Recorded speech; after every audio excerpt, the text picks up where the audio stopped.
Assalamualaikum warahmatullahi wabarakatuh. Perkenalkan, nama saya Ahmad Husaini SKM MKes. Saya merupakan dosen dengan home base pada program studi kesehatan masyarakat STIKes Harapan Ibu Jambi. Saya menjadi dosen sejak tahun 2018 hingga saat ini. Ada beberapa mata kuliah yang pernah saya ampu, di antaranya adalah dasar kesehatan lingkungan, dasar ilmu kesehatan masyarakat, manajemen bencana, pencemaran udara, air dan dampak kesehatan, mata kuliah dasar kependudukan, faktor manusia dalam K3, kesehatan lingkungan, bencana dan tanggap darurat, toksikologi dan hygiene industri, pengelolaan limbah industri, dan manajemen risiko.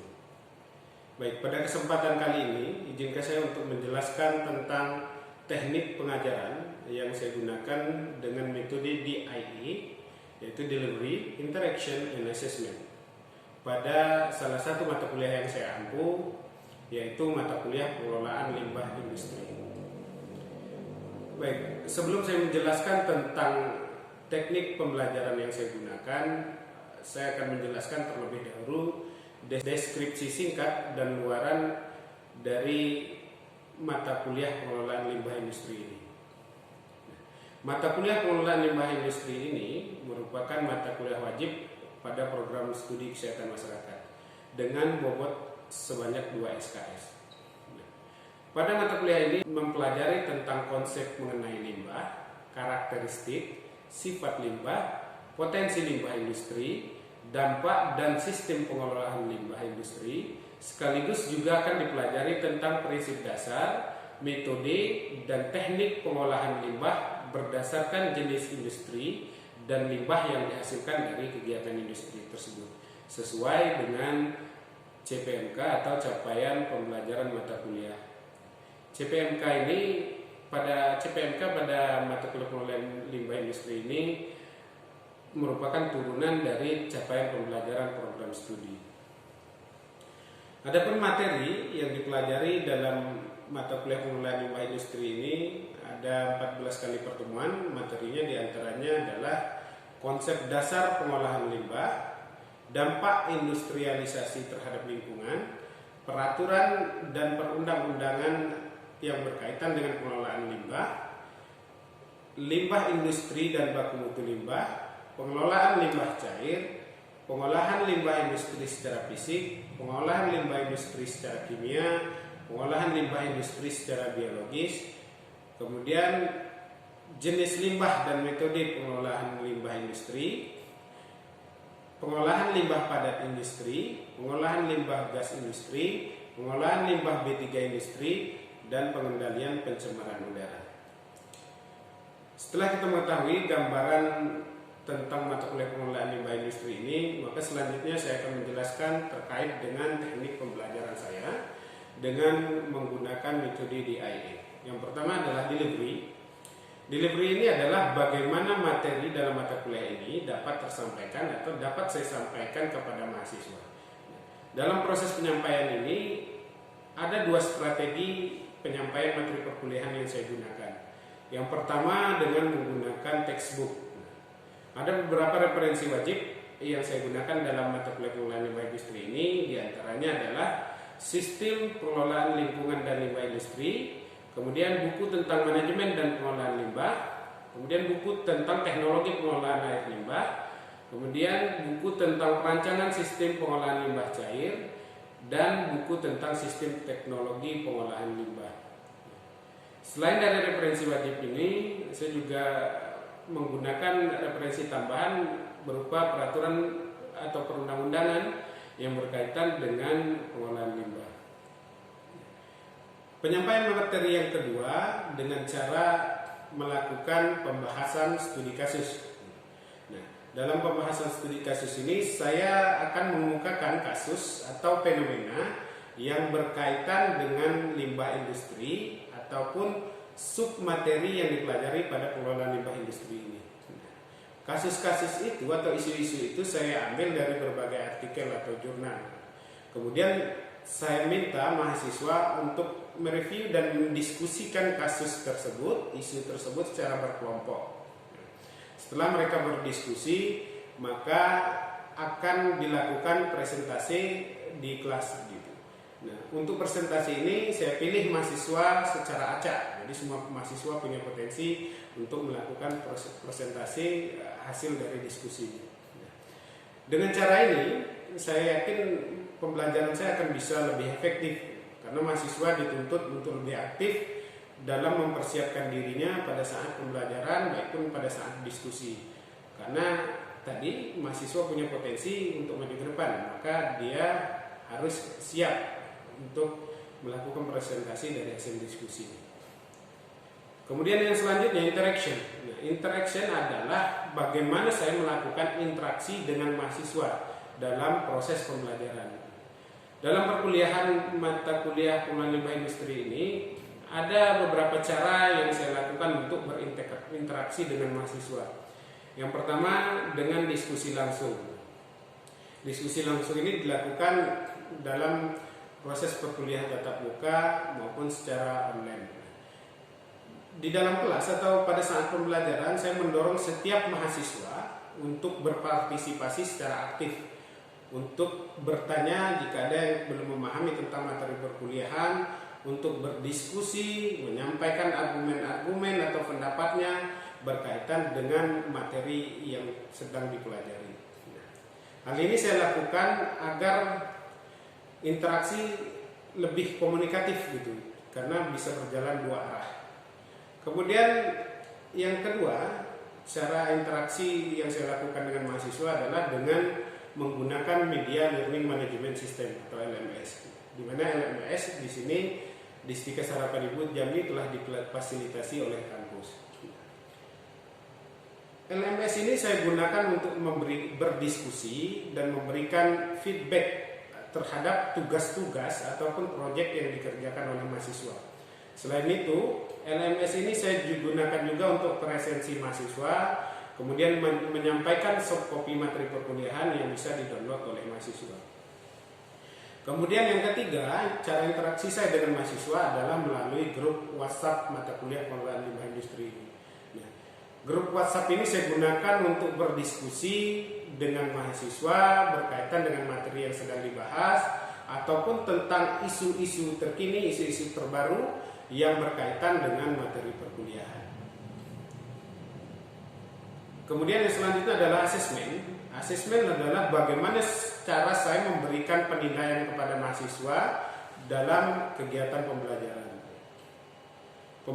Penilaian yang saya lakukan terhadap mahasiswa saya lakukan secara objektif. Biasanya sistem penilaian yang saya gunakan akan saya sampaikan pada saat pertemuan pertama atau pada saat kontrak mata kuliah.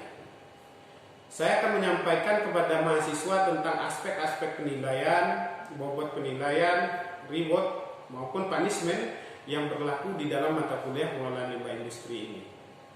Reward itu diberikan kepada mahasiswa yang aktif di kelas dan mempunyai nilai kuis yang tinggi gitu.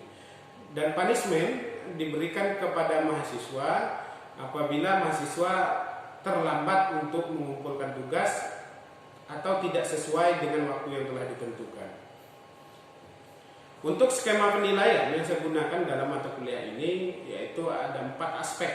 Yang pertama aspek sikap dengan bobot penilaian 20%, keterampilan khusus dengan bobot penilaian 20%, keterampilan umum dengan bobot nilai 20%, dan pengetahuan dengan bobot nilai 40%. Dari masing-masing aspek itu ada indikator-indikator atau komponen-komponen yang saya gunakan untuk melakukan penilaian terhadap mahasiswa. Untuk aspek sikap, indikator yang saya gunakan adalah diantaranya disiplin, menunjukkan sikap religius, menjunjung tinggi nilai kemanusiaan, mampu bekerja sama, mampu menghargai orang lain, memiliki daya juang, dan bertanggung jawab. Kemudian, keterampilan khusus. Ada beberapa indikator yang saya gunakan dalam penilaian, diantaranya adalah sumber rujukan, sistematika penulisan laporan, kemampuan berdiskusi, kemampuan menyampaikan pendapat, dan kemampuan presentasi mahasiswa. Selanjutnya, untuk keterampilan umum, indikator yang saya gunakan yang pertama adalah ketepatan dalam menyelesaikan masalah, kemudian partisipasi mahasiswa dalam perkuliahan, mampu bekerja sama. Selain itu, keterampilan umum juga saya nilai dari tugas yang dikerjakan oleh mahasiswa. Nah, item tugas yang saya gunakan untuk menilai tugas mahasiswa, indikatornya adalah judul dan konsistensi isi, format dan tampilan, bahasa, serta referensi atau rujukan yang digunakan oleh mahasiswa apakah sudah sesuai dengan instruksi yang saya berikan untuk tugas pada mahasiswa. Kemudian yang selanjutnya, aspek penilaian pengetahuan, bobotnya 40%. Nah, penilaian terhadap pengetahuan ini berdasarkan kepada setiap sub capaian pembelajaran mata kuliah pada setiap sesi atau pertemuan. Jadi penilaian pengetahuan ini dilakukan pada setiap kali sesi pertemuan atau proses perkuliahan. Indikator yang saya gunakan dalam menilai aspek pengetahuan ini yaitu keaktifan, kuis, ujian tengah semester, dan ujian akhir semester. Dengan mengetahui hal-hal tersebut tentang metode perkuliahan, tentang materi yang dipelajari, tentang CPMK mata kuliah, dan tentang sistem penilaian, maka diharapkan mahasiswa dapat mempersiapkan dirinya untuk mengikuti proses perkuliahan sehingga mereka juga dapat memahami materi yang disampaikan, kemudian dapat mempersiapkan dirinya untuk memperoleh nilai atau hasil yang memuaskan. Demikian yang dapat saya sampaikan. Selanjutnya saya akan menyampaikan cuplikan video pembelajaran saya. Assalamualaikum warahmatullahi wabarakatuh. Waalaikumsalam warahmatullahi wabarakatuh. Salam sehat, salam sejahtera untuk kita semua. Baik, sebelum kita memulai proses perkuliahan, baiknya kita berdoa dulu. Berdoa menurut agama dan kepercayaan masing-masing. Berdoa mulai. Selesai. Oke, terima kasih. Pada pertemuan kali ini, pada mata kuliah pengelolaan limbah industri, pertemuan yang kedua kita akan membahas tentang konsep dasar pengelolaan limbah industri. Kita semua akan membahas konsep dasar terlebih dahulu tentang pengelolaan limbah. Kalau kita berbicara mengenai limbah, tentu limbah ini salah satu bahan atau zat yang dihasilkan dari efek samping atau dari kegiatan manusia. Limbah ini merupakan salah satu bahan pencemar yang dalam bentuknya bisa berbentuk cair, padat, maupun berbentuk gas. Pencemaran lingkungan dari setiap kegiatan atau aktivitas manusia. Pencemaran itu merupakan suatu penambahan zat yang dapat mengubah kondisi lingkungan atau makanan sehingga menimbulkan dampak negatif terhadap makhluk hidup. Pencemaran tadi dapat berupa padat, cair, gas, ataupun bentuk emisi dari energi yang tidak diinginkan. Seperti yang kita tahu, sebagian besar bahan pencemar merupakan hasil sampingan dari kegiatan manusia, jadi bisa disebut sebagai limbah. Nah, terbentuknya ketika suatu sumber daya alam diekstraksi, diproses menjadi produk, kemudian digunakan. Limbah itu bisa muncul di awal, mulai dari bahan baku, maupun bisa muncul setelah adanya proses produksi. Oke, kalau kita berbicara masalah limbah, pasti semua sudah tahu kan, sudah sering mendengar tentang itu limbah. Sudah sering mendengar limbah, maka kita hampir setiap hari bisa melihat itu limbah.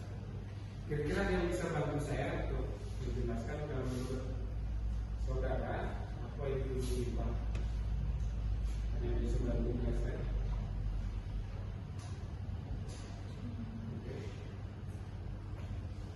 Ini boleh, silakan. Limbah adalah buangan atau zat besar yang tidak diperlukan di dalam masyarakat karena tidak dianggap bermanfaat, tidak dianggap tidak diperlukan lagi. Limbah, buangan atau sisa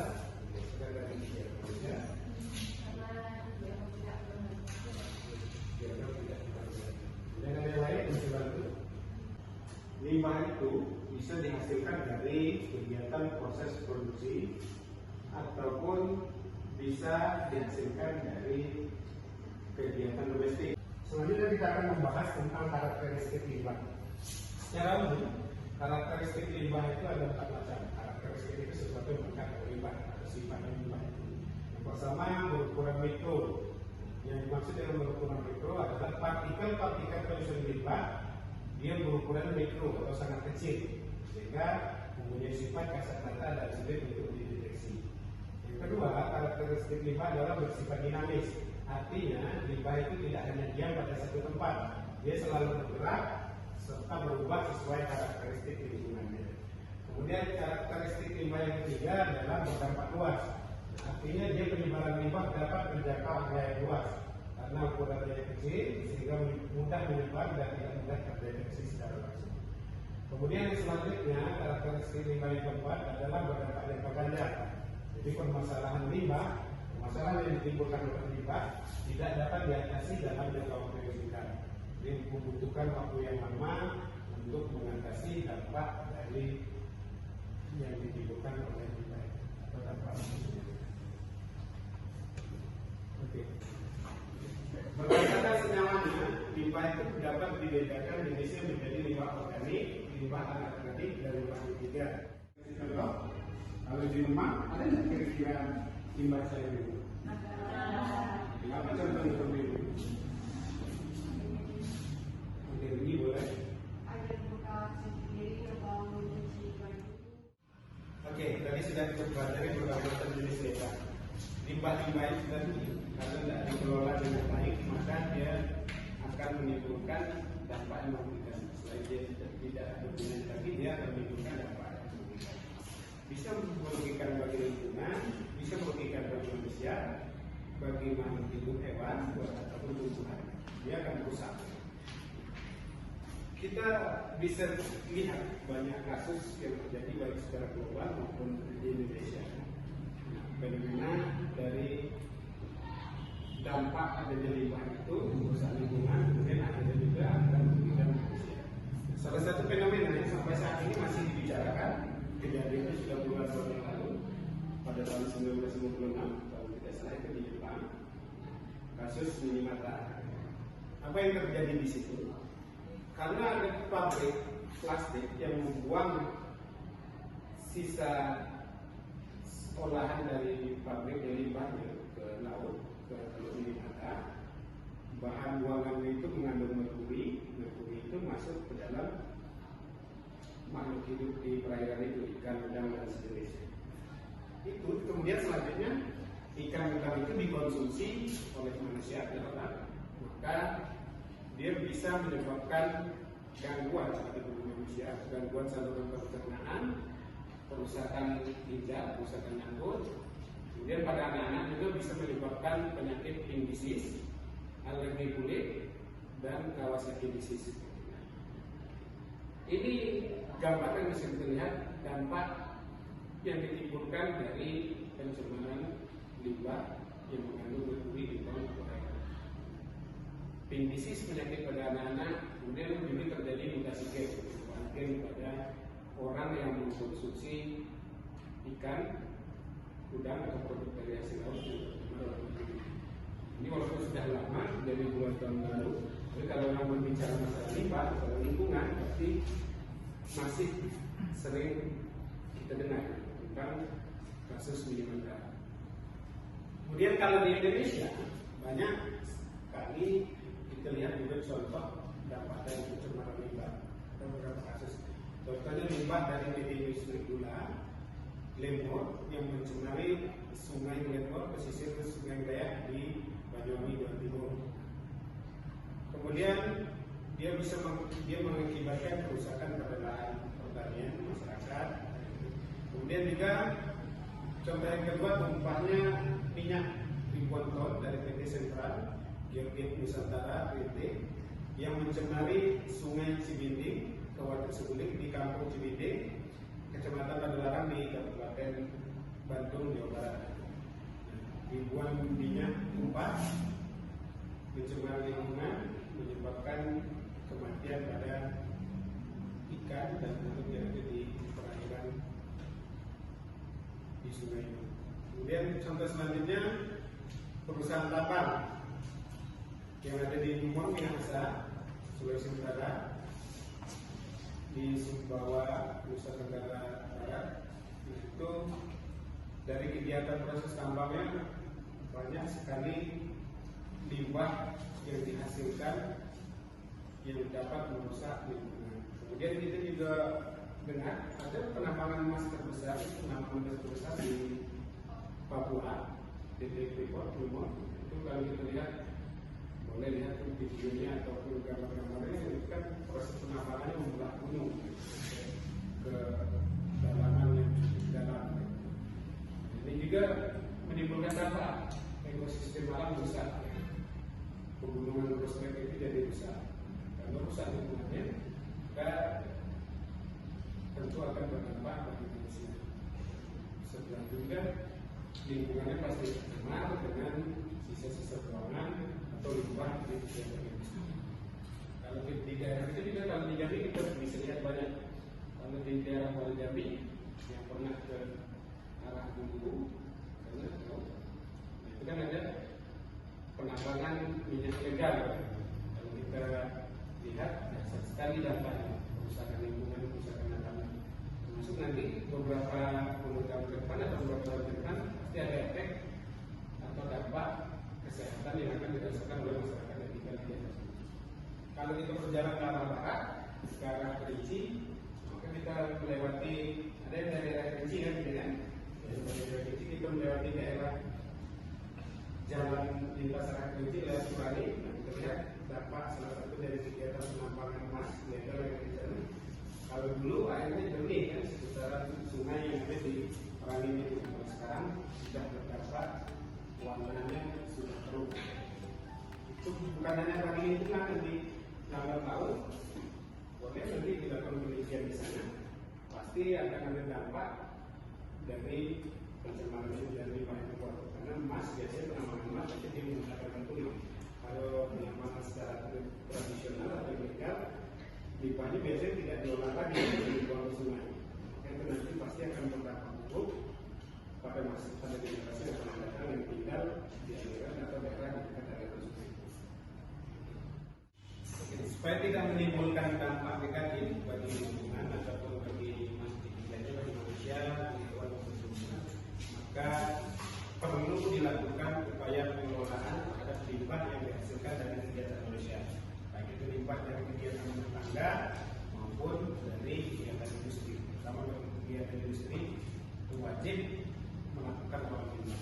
Dalam olah limbah kita mengenal prinsip hierarki pengolahan limbah, dikenal dengan istilah 6M.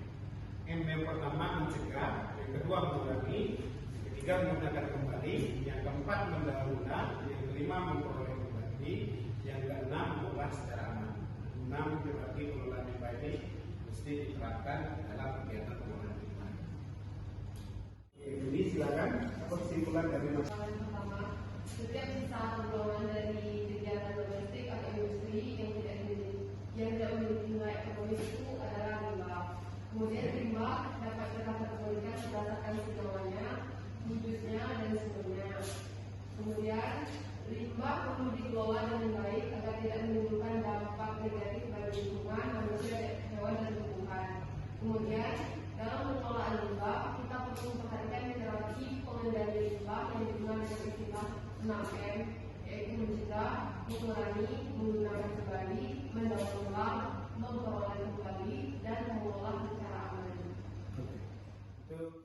Demikian pertemuan kita hari ini. Lebih dan kurang saya mohon maaf. Assalamualaikum warahmatullahi wabarakatuh. Waalaikumsalam.